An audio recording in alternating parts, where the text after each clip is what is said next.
আসসালামু আলাইকুম রহমতুল্লাহ। প্রিয় শিক্ষার্থী, আশা করি তোমরা সবাই ভালো আছো। আজকে আমরা অষ্টম শ্রেণীর ইসলাম শিক্ষা বই থেকে একটি প্রতিফলন ডায়েরি লিখন এটা আমরা জানব। তো এটা আমাদের আছে হচ্ছে 109 নম্বর পেজে, ইসলাম শিক্ষা অষ্টম শ্রেণীর ইসলাম শিক্ষার 109 নম্বর পেজ, প্রতিফলন ডায়েরি লিখন। অর্থাৎ এটা কিন্তু আমাদের এই তৃতীয় অধ্যায়ের মানে লাস্ট ক্লাস। ঠিক আছে, কোরআন এবং হাদিসের যেই চ্যাপ্টারটা ছিল এটা হচ্ছে আমাদের শেষ ক্লাসটা হবে এটা। এখানে দেখো বলছে যে কোরআন হাদিসের যে শিক্ষায় আমার জীবন আলোকিত করব। ঠিক আছে, এই সম্পর্কে কি করতে হবে? একটা প্রতিফলন ডায়েরি আমরা লিখতে হবে। ঠিক আছে, আচ্ছা। তো বলছে যে উল্লেখিত শিরোনামের আলোকে আল কোরআনের হাদিসের যে যে শিক্ষা আমাদের দৈনন্দিন জীবনে চর্চা বা অনুশীলন করব তার নির্ধারিত ছকে লিখে আনবো। এক্ষেত্রে তুমি তোমার পরিবারের সদস্য, সহপাঠী ও শিক্ষকের সহায়তা নিতে পারো। অর্থাৎ এই যে এইটা যে করব আমরা, কোরআন হাদিস এবং শিক্ষায় যে আলোকিত করব, এইটা সম্পর্কে কিভাবে আমরা সেটা হাদিস বা সূরা থেকে আমরা জানতে পারি এবং কিভাবে আমরা আমাদের বাস্তব জীবনে সেটা চর্চা করতে পারি, এই বিষয়ে একটা ছক এখানে আমরা লিখব। এটাই হচ্ছে আমাদের কাজ। আচ্ছা, অর্থাৎ দেখো এখানে কি বলছে যে এই ছকটা একটু দেয়া আছে। কি দেয়া আছে? বলছে যে সূরা অথবা হাদিসের নাম। এখানে সূরার বা হাদিসের নাম লিখতে হবে। এরপরে বলছে সূরা এবং হাদিস থেকে যে শিক্ষাটা পাই, অর্থাৎ যে শিক্ষাটা আমরা পাই সেটা লিখছে, এবং বাস্তব জীবনে যেভাবে চর্চা করব। ঠিক আছে, এটা তো আসলে এখানে দেখছি যে আমরা কিন্তু সূরা আল মাউন কিন্তু আমরা পড়েছি। ঠিক আছে, তো এখানে বলা আছে যে সূরা আল মাউন, সূরার নাম লেখা হইল। এবং কি শিক্ষা পাইছি আমরা? শিক্ষা পাইছি এরকম যে আশেপাশের মানুষকে দেখানোর জন্য সালাত আদায় করা যাবে না। কি করা যাবে না? সালাত আদায় করতে হবে একমাত্র আল্লাহ তাআলার সন্তুষ্টির জন্য, কাউকে দেখানোর জন্য নামাজ আদায় করা যাবে না। এটা বাস্তব জীবনে আমরা কিভাবে চর্চা করতে পারি? নিয়মিত যথাসময়ে আল্লাহর সন্তুষ্টি লাভের জন্য সালাত আদায় করব ইনশাল্লাহ। মানে আল্লাহর সন্তুষ্টি লাভের জন্য আদায় করব। কেউ আমাকে দেখে বলবে যে ছেলেটা খুব নামাজ পড়ে, ভালো, এই কথায় না, এর জন্য আমরা নামাজ আদায় করব না, বরং আমরা নামাজ আদায় করব যে আল্লাহ তাআলা যেন আমাদেরকে মুক্তি দেন, পরকালে মুক্তি দেন, এবং দুনিয়াতেও জানি আমাদের সফল হতে দেন, এর কারণে আমরা নামাজ পড়ব। ঠিক আছে, তো আসো এই যে ছকের যে বাকি জিনিসগুলো আছে এটা আমরা ফিল আপ করে দেখি। তো আমরা এখানে যাই। এখানে দেখো আমরা কিন্তু সূরা আল মাউন এটা কিন্তু অলরেডি আমরা জানলাম।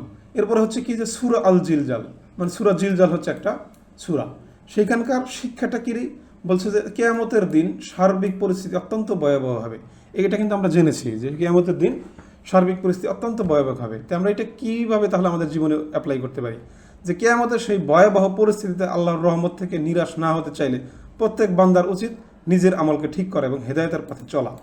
কত সুন্দর কথা! যেহেতু মানে আমরা হাদিস থেকে শিক্ষা পাইছি যে কিয়ামতের দিন পরিস্থিতি অত্যন্ত ভয়াবহ হবে, তাহলে আমাদের জীবনে এটা চেষ্টা করতে হবে যে এই ভয়াবহতা থেকে যেন আমরা মুক্তি পাই।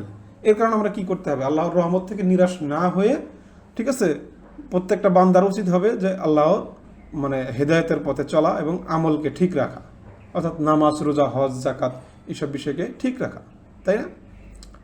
আরেকটা সূরা লেখা হয়েছে এখানে যে সূরা আল কারিয়া। সূরা আল কারিয়ার শিক্ষাটা কি পাইছিলাম আমরা? পৃথিবী ও পৃথিবীর জীবন খুবই ক্ষণস্থায়ী। সূরা আল কারিয়া কিয়ামতের প্রতি বিশ্বাস স্থাপনের নির্দেশ দেয়। ঠিক আছে, তার মানে জীবন হচ্ছে যে পৃথিবীটা খুবই ক্ষণস্থায়ী আর কি। সূরা আল কারিয়া কিয়ামতের প্রতি আমাদের বিশ্বাস স্থাপনের নির্দেশ দেয়। তো এইটা আমরা আমাদের জীবনে কীভাবে অ্যাপ্লাই করতে পারি? সেটা হচ্ছে কিয়ামত হচ্ছে কি পৃথিবীর সমস্ত জীবের ধ্বংসের দিন। তাই আমরা কিয়ামতের দিনের কথা চিন্তা করে সকল খারাপ কাজ থেকে নিজেদেরকে বিরত রাখতে পারি, তাই না? সকল খারাপ কাজ থেকে আমরা নিজেদেরকে বিরত রাখবো। এভাবে আমরা আমাদের জীবনে এটা অ্যাপ্লাই করতে পারি। আরেকটা হচ্ছে কি যে আরেকটা সূরা আল কারিয়া থেকেই নেওয়া আছে। বলছে যে সূরা আল কারিয়া মানুষকে সৎকর্ম করার নির্দেশ দেয়, অবশ্যই সৎকর্ম করার নির্দেশ দেয়। ঠিক আছে, কিয়ামতের মাঠে মানুষের আমলের হিসাব নেওয়া হবে, তাই সৎকর্মের মাধ্যমে আমরা আল্লাহর সন্তুষ্টি লাভ করতে পারবো। তারা আমাদেরকে সৎকর্ম করতে হবে। সূরা কুরাইশ, এখান থেকে প্রাপ্ত নিয়ামতের শুকরিয়া আদায় করতে হবে। ঠিক আছে, সূরা কুরাইশের এটা হচ্ছে শিক্ষা। তো আল্লাহর ইবাদত করলে তার প্রতি কৃতজ্ঞতা প্রকাশ করে তিনি অগণিত নিয়ামত দান করেন, অভাব দূর করেন, বিপদ আপদ দূর করেন। আমাদের এই সূরা থেকে শিক্ষা নিয়ে আমাদের জীবন পরিচালনা করা উচিত, তাই না? এরপর হচ্ছে আরেকটা হচ্ছে আয়াতুল কুরসি। আয়াতুল কুরসি কি? আয়াতুল কুরসি মর্যাদার দিক থেকে কোরআনের সর্ববৃহৎ একটা আয়াত। মানে আয়াতুল কুরসি হচ্ছে খুবই গুরুত্বপূর্ণ একটা আয়াত। এটা আমরা শিক্ষা কিন্তু পাইছি। তো বলছে মুহাম্মদ সাল্লাল্লাহু আলাইহি ওয়াসাল্লাম বলেছেন, যে ব্যক্তি প্রত্যেক ফরজ সালাতের পর আয়াতুল কুরসি নিয়মিত পাঠ করে তার জন্য বেহেশতে প্রবেশের পথে একমাত্র মৃত্যু ব্যতীত আর কোনো বাধা নাই। মানে কেউ যদি নিয়মিত ফরজ নামাজের পরে আয়াতুল কুরসি পাঠ করে তাহলে জান্নাতে যাওয়ার জন্য তার একমাত্র বাধা হচ্ছে মৃত্যু, অর্থাৎ মরার পরেই সে জান্নাতে যাবে। সুবহানাল্লাহ। তাই এই শিক্ষা নিয়ে কিন্তু আমাদের নিয়মিত আয়াতুল কুরসি পাঠ করতে হবে, পাঠ করা উচিত।